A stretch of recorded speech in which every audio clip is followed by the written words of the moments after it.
બ્રાઝિલમાં મોટી દુર્ઘટના, ચીમની સાથે અથડાતા વિમાન ક્રેશ, 10 લોકોના મોત અને ઘાયલ. બ્રાઝિલમાં એક મોટો વિમાન અકસ્માત થયો હતો. અકસ્માતમાં ગ્રામાડો સેરાગોચામાં થયો હતો.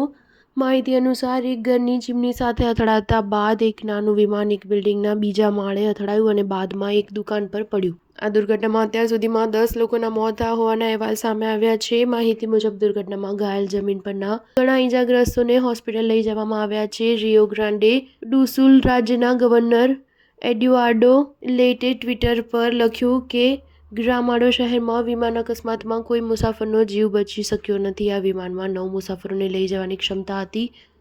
રિયો ગ્રાન્ડે દો સુલ રાજ્યના જાહેર સુરક્ષા કાર્યાલયે માહિતી આપી છે કે 15 લોકોને હોસ્પિટલમાં લઈ જવામાં આવ્યા છે. તેમાંથી મોટાભાગના અકસ્માતને કારણે આગ અને ધુમાડાથી પ્રભાવિત થયા છે. વિમાનમાં કેટલાક લોકો સવાર હતા તે હજુ સ્પષ્ટ નથી. સ્ટાર ન્યૂઝ 7 હંમેશા સચ્ચાઈની સાથે.